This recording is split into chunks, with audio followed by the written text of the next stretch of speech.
Hello everyone and welcome back to the channel. दोस्तों आज के इस वीडियो में मैं आपको टॉप 5 CSS इंटरव्यू क्वेश्चन बताने वाला हूं जो कि बहुत सारी कंपनीज में क्वेश्चन पूछे जाते हैं और यहां पे बेसिक क्वेश्चंस होंगे टॉप 5 जो कि मोस्टली अगर आपने अपने रेज्यूमे में CSS लिख रखा है तो ये क्वेश्चन दोस्तों आपसे पूछा जा सकता है जो कि मोस्ट इंपॉर्टेंट क्वेश्चन होता है और CSS के बारे में, जैसे विप्रो हो गया, इन्फोसिस हो गया और कैपजेमिनी जैसी कंपनीज में दोस्तों और एसेंचर कंपनीज में जो क्वेश्चन पूछे जाते हैं CSS से रिलेटेड उसके बारे में बेसिक जानकारी आपको होनी चाहिए। तो अगर आपने मान लीजिए अब जो है रेज्यूमे के अंदर आपने वेबसाइट मेंशन किया है वेब डेवलपमेंट, तो उसमें HTML CSS आपने ज़रूर मेंशन किया होगा। तो CSS के बारे में आज के इस वीडियो में मैं आपको कंप्लीट एक्सप्लेन करने वाला हूं और यहाँ पे मैं सारे क्वेश्चन को एक्सप्लेन भी करूंगा कि वो क्वेश्चन कौन से हैं, उसके आंसर क्या आपको बताना है इंटरव्यू में। तो वो सारी चीज़ें आज के इस वीडियो में मैं आपको बताने वाला हूं। और दोस्तों अगर अभी तक आपने टेलीग्राम चैनल ज्वाइन नहीं किया तो दोस्तों टेलीग्राम चैनल भी ज़रूर ज्वाइन कर लीजिएगा, लिंक डिस्क्रिप्शन में है। बहुत सारे लोग टेलीग्राम ज्वाइन किए हैं तो यहाँ पे भी आपको अपडेट मिलेगी। अब वीडियो को स्टार्ट करने से पहले दोस्तों बहुत सारे लोगों ने पूछा है तो मैं उसका आंसर करने वाला हूं सबसे पहले। तो यहाँ पे दोस्तों मैं अपने चैनल पे आ चुका हूं, तो सबसे पहले कुछ चीजें इंपॉर्टेंट मैं आपको बताने वाला हूं। तो जैसे कि दोस्तों यहाँ पे आप complete SQL in one video आप देख सकते हैं, 286 के व्यूज है यहाँ पे। और यहाँ पे कंप्लीट SQL वीडियो के अंदर जो PPT यूज हुई है उसको दोस्तों यहाँ पे मैंने अपनी वेबसाइट के अंदर यहाँ पे मैंने सारी PPT यहाँ पे डाल दी है। आप जा करके इस PPT को भी एक्सेस कर सकते हैं। तो बहुत सारे लोगों ने बोला था कि सर जो PPT आपने यूज किया है वीडियो के अंदर वो भी हमें लिंक प्रोवाइड करिए। तो यहाँ पे दोस्तों जितनी भी PPT मैंने यूज की है वीडियो के अंदर तो यहाँ पे आपको मेरी वेबसाइट पे मिल जाएगी। और यहाँ पे दोस्तों अगर आप ब्लॉग सेक्शन में जाएंगे तो यहाँ पे जितनी चीजें मैंने पढ़ाई है वो चीजें आपको यहाँ पे मिल जाएगी। जैसे ही आप क्लिक हियर पे क्लिक करेंगे तो आपको यहाँ पे सारी चीज़ें वन बाय वन एक्सप्लेन यहाँ पे मिल जाएगी। तो जैसे कि दोस्तों यहाँ पे मैंने लाइनक्स के ऊपर क्लिक किया है तो यहाँ पे लाइनक्स से रिलेटेड सारे जो कमांड्स होते हैं इंपॉर्टेंट वो भी मैंने यहाँ पे एक्सप्लेन किया और वीडियो भी आपको मिल जाएगी। तो जा करके दोस्तों ये वेबसाइट को विजिट कर लीजिएगा। और सबसे इंपॉर्टेंट चीज़ें जो मैं आपको बताने वाला हूँ, तो यहाँ पे दोस्तों मैंने एक कंप्लीट HTML कोर्स यहाँ पे बना रखा है जो कि दोस्तों सिर्फ 299 के अंदर मैंने 1.5 घंटे के अंदर में कंप्लीट दोस्तों यहाँ पे अगर आपको HTML के बारे में सिंपल जानकारी भी नहीं है तो भी आप इस वीडियो को देख के बहुत सारी जानकारी हासिल कर सकते हैं। सारी चीज़ें दोस्तों यहाँ पे मैंने एक्सप्लेन कर दी है। तो अगर आपको यहाँ पे इंटरेस्ट है यहाँ पे कंप्लीट HTML कोर्स पे तो दोस्तों लिंक डिस्क्रिप्शन में दे दूंगा, तो जा करके आप ये कोर्स बाई कर सकते हैं और इसे देख सकते हैं। और एक वीडियो में सारी चीज़ें यहाँ पे एक्सप्लेन कर दिया है HTML के बारे में। और इसके बाद दोस्तों यहाँ पे जो है टॉप 10 जितने भी इंपॉर्टेंट क्वेश्चन होते हैं like Java interview question, data structure और टॉप 10 ऊप्स जितने भी क्वेश्चन होते हैं, top 10 C programming, top 10 SQL, top 10 coding, top 10 HTML question यहाँ पे लिंक डिस्क्रिप्शन में दे दूंगा, तो आप ये सारी चीज़ें भी जा करके देख सकते हैं। तो अब दोस्तों चलते हैं यहाँ पे 5 क्वेश्चन इंपॉर्टेंट CSS की तरफ जो कि यहाँ पे हम लोग डिस्कस करने वाले हैं। तो यहाँ पे दोस्तों सबसे पहले इंटरव्यू में आपसे जो क्वेश्चन पूछा जा सकता है वो है कि what is CSS, CSS actually में होता क्या है। जैसे कि आप HTML जब अपनी वेबसाइट क्रिएट करते हैं तो उसमें डिफरेंट टैग का यूज करते हैं। तो जब आपका टेक्स्ट वगैरह ऐड हो जाता है HTML के अंदर तो हमें CSS की जरूरत क्यों पड़ी, तो उसके बारे में यहाँ पे आपसे क्वेश्चन पूछा जा सकता है कि CSS एक्चुअली में है क्या। तो सबसे पहले दोस्तों यहाँ पे CSS stand for cascading style sheet, ये इसका फुल फॉर्म है CSS का, ठीक है। तो इसको आपको ध्यान रखना है कि कैस्केडिंग स्टाइल शीट यहाँ पे बोला जाता है। जनरली जब हम वेबसाइट क्रिएट करते हैं तो हम यहाँ पे HTML का जो सिंटेक्स लिखते हैं उसमें अगर CSS अप्लाई करना होता है तो जनरली हम लोग यहाँ पे CSS जो अप्लाई करते हैं वो स्टाइलिंग पर्पस के लिए हम लोग यहाँ पे अप्लाई करते हैं HTML के अंदर, ताकि जो हमारी वेबसाइट है वो और भी ज़्यादा अच्छी दिखे। तो आप पहला पॉइंट आप समझ गए होंगे कि कैस्केडिंग स्टाइल शीट होता है। सेकेंड पॉइंट ये है CSS was developed to define the visual appearance of website. CSS describes how elements should be rendered on screen, on paper, in speech or other media, ठीक है। तो जैसे कि दोस्तों यहाँ पे हमें वेबसाइट के अंदर जब हम CSS अप्लाई करते हैं तो हमें कैसा दिखाना है उस पेज को। सपोज वहाँ पे बैकग्राउंड में हमें अगर सपोज यहाँ पे ब्लू कलर अप्लाई करना है या फिर रेड कलर देना है, तो वो सारी चीज़ें हम लोग CSS की हेल्प से मैनेज करते हैं। और CSS के अंदर बहुत सारी एट्रीब्यूट यहाँ पे प्रॉपर्टीज होती है और उनकी वैल्यूज होती है जो कि हम लोग यहाँ पे अप्लाई करते हैं। थर्ड पॉइंट क्या है कि with CSS different document can be controlled using a single site, style can be grouped in complex situation using selector and grouping method and multiple HTML element can have classes. तो generally दोस्तों जब हम यहाँ पे CSS apply करते हैं किसी भी HTML में जो हम लोग फाइल बना करके पूरा टैग वगैरह लिखते हैं, तो जब हम CSS अप्लाई करते हैं तो उसके अंदर दोस्तों हम लोग क्या करते हैं, सपोज मेरा कोई टैग है, ठीक है, सपोज हमारा div टैग है। अब इस div टैग के अंदर क्या करते हैं दोस्तों, हम लोग यहाँ पे सेलेक्टर का यूज करते हैं। अभी आगे हम लोग बात करेंगे ID सेलेक्टर, डिफरेंट टाइप के सेलेक्टर होते हैं। उस सेलेक्टर की हेल्प से दोस्तों हमें ये पता चल जाता है कि हमें CSS के अंदर इस div पे हमें CSS अप्लाई करना है। तो सेलेक्टर मतलब हमें सपोज यहाँ पे अगर बहुत सारे HTML टेक्स्ट लिख रखे हैं, अगर हमें ये जानना है कि नहीं मुझे यहाँ पे सेकंड लाइन पे CSS अप्लाई करना है, तो उसके लिए दोस्तों हम लोग सेलेक्टर का यूज़ करते हैं और इसी पे हम लोग CSS अप्लाई कर सकते हैं। तो आई होप आपको ये समझ में आया होगा कि CSS का मतलब क्या होता है। तो ये एक इम्पॉर्टेंट क्वेश्चन होता है जो कि दोस्तों इंटरव्यू में आपसे पूछा जा सकता है। अब हम लोग सेकंड क्वेश्चन की तरफ बढ़ते हैं। How can CSS be integrated into HTML page. CSS किस तरीके से जो है HTML के अंदर इंटीग्रेट होता है, वो चीजें यहाँ पे क्वेश्चन पूछा जाता है और ये एक इंपॉर्टेंट क्वेश्चन होता है दोस्तों।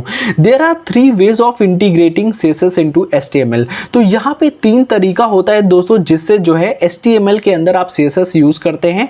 सबसे पहला है using style tag in the head section, ठीक है। तो यहाँ पे दोस्तों हेड जो आपका यहाँ पे सिंटेक्स होता है, तो हेड सेक्शन के अंदर जब आप स्टाइल टैग का यूज करते हैं और उसके अंदर जो CSS होती है वो हम लिखते हैं, तो हम कहते हैं ये एक इंटरनल CSS है, ठीक है। एक सपोज यहाँ पे आपने एक पेज बनाया, इस पेज के अंदर जितनी भी CSS अप्लाई हुई है हम इसी पेज के लिए यूज करते हैं CSS, तो उसे हम लोग बोलते हैं इंटरनल CSS। अब यहाँ पे यूजिंग इनलाइन CSS भी होता है। जब हम किसी सपोज div लिख दिया और इस div के अंदर दोस्तों जब हम लोग स्टाइलिंग करते हैं तो हम लोग बोलते हैं यहाँ पे इनलाइन CSS, ठीक है। तो आई होप आपको उतनी चीज़ें नहीं समझ में आ रही होगी जितनी चीज़ें मैंने बता रहा हूँ, बट यहाँ पे अभी आगे एक्सप्लेन करता हूँ। तो फर्स्ट पॉइंट दोस्तों यहाँ पे इंटरनल CSS है, सेकंड इनलाइन CSS है, थर्ड क्या है, writing CSS in a separate file and linking into the HTML page by the link tag. Suppose दोस्तों यहाँ पे आपने डिफरेंट वेब पेजेस बना दिए। अब ये वेब पेजेस को क्या करना है, आप अलग अलग के लिए CSS लिखेंगे नहीं, ठीक है, इतना टाइम नहीं होता, बहुत सारे वेब पेजेस होते हैं। अब आप करते क्या हैं, एक ऐसा पेज बनाते हैं, मतलब यहाँ पे आप एक ऐसी फाइल बनाते हैं style.css नाम से, ठीक है, आप नाम भी दे सकते हैं style.css नाम से। अब ये जो style.css है आप इस पे भी अप्लाई कर सकते हैं, HTML पेज पे इस पे भी कर सकते हैं और इस पे भी कर सकते हैं। तो इसे हम लोग क्या बोलते हैं, एक्सटर्नल CSS, ठीक है। तो यहाँ पे इसे हम लोग एक्सटर्नल CSS बोलते हैं। तो ये वीडियोस दोस्तों एक बार जाके देख लीजिएगा, यहाँ पे 328 के व्यूज हैं और काफ़ी अच्छे से मैंने यहाँ पे इनलाइन, इंटरनल और एक्सटर्नल CSS समझाया हुआ है। तो लिंक डिस्क्रिप्शन में दे दूंगा, तो जा करके ये यहाँ पे वीडियो देख लीजिएगा। तो सेकंड क्वेश्चन ये बनता है कि HTML पेज के अंदर हम लोग CSS कैसे अप्लाई करते हैं। तो अब यहाँ पे हम लोग थर्ड क्वेश्चन देखते हैं, what are different types of selector in CSS। CSS के अंदर हम लोग सेलेक्टर का जो डिफरेंट टाइप होते हैं उसके बारे में डिस्कस करेंगे। तो अभी मैंने आपको बताया, यहाँ पे फिर से मैं एक्सप्लेन कर देता हूँ। सपोज दोस्तों यहाँ पे आपने div टैग लिखा, फिर आपने p टैग लिखा। अब अगर आपको CSS अप्लाई करना है तो कैसे पता करेंगे कि नहीं मुझे इसी div टैग में जो है हमें बैकग्राउंड को रेड करना है, और कैसे हम पता करेंगे कि नहीं इस p टैग को ही हमें सिर्फ रेड करना है। तो यहाँ पे जो अलग अलग यहाँ पे आप देख सकते हैं, तो इसके लिए हम लोग सेलेक्टर का यूज करते हैं, ठीक है।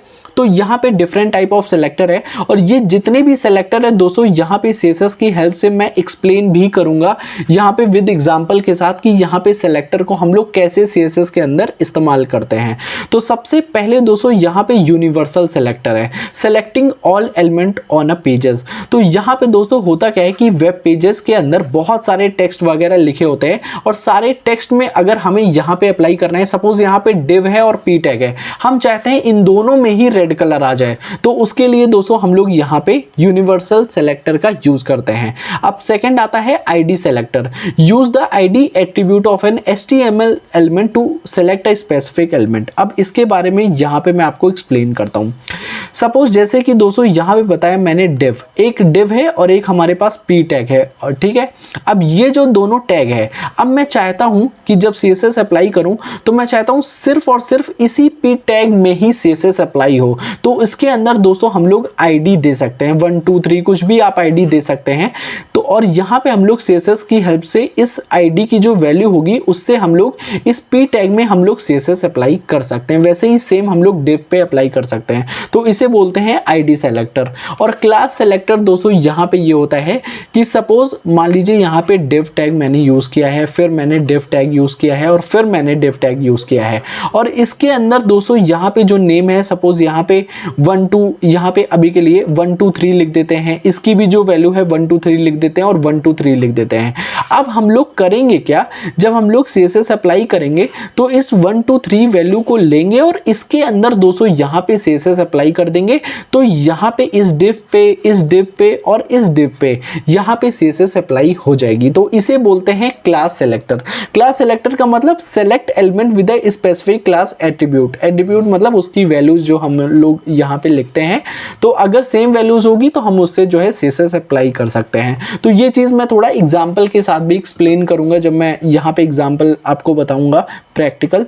और चौथा दोस्तों यहाँ पे एलिमेंट टाइप सेलेक्टर है। दिस सेलेक्टर मैचेस वन और मोर HTML element of the same name. ठीक है, तो ये भी दोस्तों एक तरीके का सेलेक्टर होता है जो कि हम लोग HTML यहाँ पे एलिमेंट का यूज करके जो है, सपोज अगर div पे हम लोग CSS अप्लाई कर रहे हैं तो div भी यूज करके हम लोग वहाँ पे CSS दे सकते हैं। और यहाँ पे फिफ्थ है attribute selector. The attribute selector target element based on the presence and और value of HTML attribute and is declared using square bracket से हम लोग यहाँ पे शो करते हैं। तो अभी के लिए दोस्तों यहाँ पे आपको इतना याद रखना है, अगर आप इंटरव्यू देने जा रहे हैं तो कितने टाइप के सेलेक्टर होते हैं ये चीज़ आपको ध्यान रखना है। और ये चीज़ समझने के लिए दोस्तों यहाँ पे मैं एक वीडियो बना दूंगा जहाँ पे आपको कंप्लीट समझाऊंगा कि सिलेक्टर हम लोग यूज़ क्यों करते हैं। तो अब हम लोग आगे क्वेश्चन की तरफ बढ़ते हैं कि what are the different ways to hide element using CSS। ठीक है, तो हम लोग डिफरेंट वेज क्या यूज करते हैं जब यहाँ पे जो है CSS की हेल्प से हम लोग एलिमेंट को हाइड कर सकते हैं। तो उसके लिए सबसे पहली प्रॉपर्टी है दोस्तों डिस्प्ले नन की।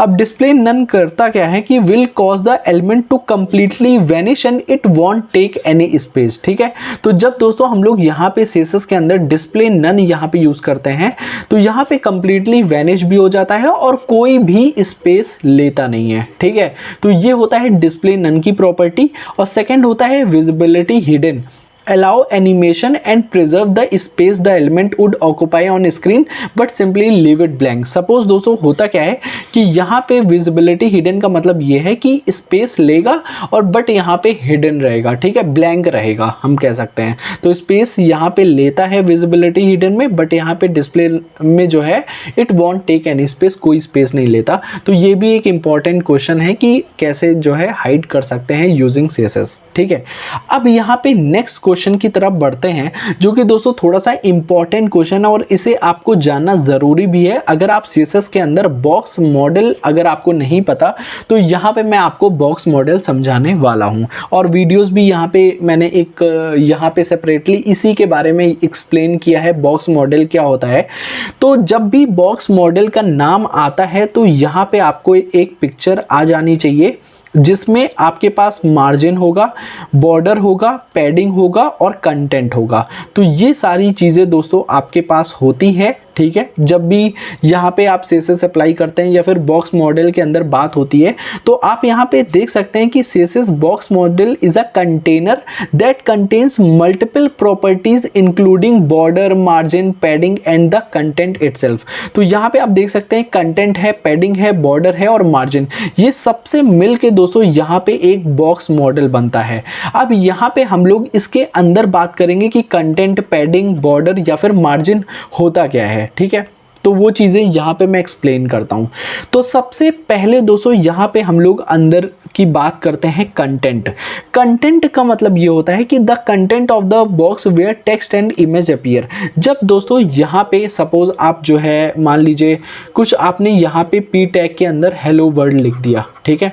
तो अभी के लिए सपोज हेलो वर्ड आपने लिख दिया और इसे क्लोज कर दिया, तो हेलो वर्ड जितना टेक्स्ट आपको दिखता है वो दोस्तों यहाँ पे जो है आपका कंटेंट होता है, ठीक है। ये आपका कंटेंट होता है।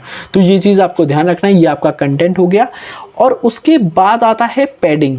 हम कंटेंट के बाहर जो है पैडिंग देते हैं। तो पैडिंग क्या होता है? The space between its content and its border. तो ये रहा बॉर्डर और ये रहा कंटेंट, तो इसके बीच में ये जो आपको दिख रहा है दोस्तों, ये वाला जो है हमारा पैडिंग होता है। तो हम लोग जो है क्या होता है, पैडिंग भी दे सकते हैं। तो कंटेंट के बाहर दोस्तों यहाँ पे पैडिंग देते हैं और फिर उसके बाद आता है हमारा बॉर्डर। तो यहाँ पे आप कंटेंट समझ गए, पैडिंग क्या होता है, हमारा बॉर्डर और कंटेंट के बीच में जो स्पेस होता है वो हमारा पैडिंग होता है। उसके बाद बॉर्डर आता है। बॉर्डर का मतलब क्या होता है, तो यहाँ पे हटा देता हूँ। तो बॉर्डर का मतलब ये होता है this property is used to cover the content and also allow to set the style, colour and width of the border. अब जब दोस्तों यहाँ पे पहला कंटेंट आपने ऐड कर दिया, फिर थोड़ा पैडिंग दे दिया, अब उसके बाद आप जो है देते हैं बॉर्डर। तो बॉर्डर क्या होता है, यहाँ पे पैडिंग देने के बाद हम लोग बॉर्डर देते हैं और इस बॉर्डर के हम लोग स्टाइलिंग भी कर सकते हैं। जैसे कि यहाँ पे लिखा है style, colour, width of the border, ठीक है। तो इस तरीके से हम लोग बॉर्डर भी दे सकते हैं। तो ये होता है हमारा बॉर्डर। अब बॉर्डर के बाहर क्या आता है, मार्जिन आता है, ठीक है। तो मार्जिन क्या होता है, this property is used to create space around the element और that is around the border area. तो बॉर्डर एरिया के बाहर जो होता है ये हमारा मार्जिन कहलाता है, ठीक है। तो सबसे पहले हमारा कंटेंट हो गया, फिर हमने पैडिंग दिया, फिर बॉर्डर दिया, फिर मार्जिन दिया।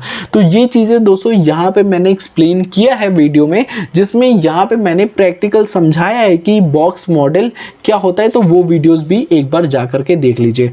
तो यहाँ पे दोस्तों टोटल 5 क्वेश्चन यहाँ पे कंप्लीट होते हैं CSS के लिए। यहाँ पे मैंने बताया कि अगर आपको HTML के बारे में दोस्तों यहाँ पे कंप्लीट नॉलेज चाहिए तो यहाँ पे मैंने एक कोर्स बना रखा है 299 का, तो जा करके आप बाई कर सकते हैं, लिंक डिस्क्रिप्शन में है। जिसमें दोस्तों यहाँ पे 1 वीडियो के अंदर में यहाँ पे मैंने कंप्लीट एक्सप्लेन किया है। और इसका दोस्तों इस वीडियो का यहाँ पे जो PPT मैंने यूज़ किया है इसको भी दोस्तों वेबसाइट के अंदर डाल दूंगा, तो वहाँ पे भी जा करके आप देख सकते हैं जो चीज़ें यहाँ पे मैंने आपको लिखी है। तो वो ब्लॉग भी लिंक डिस्क्रिप्शन में दे दूंगा, तो आप जाके देख लीजिएगा, ठीक है।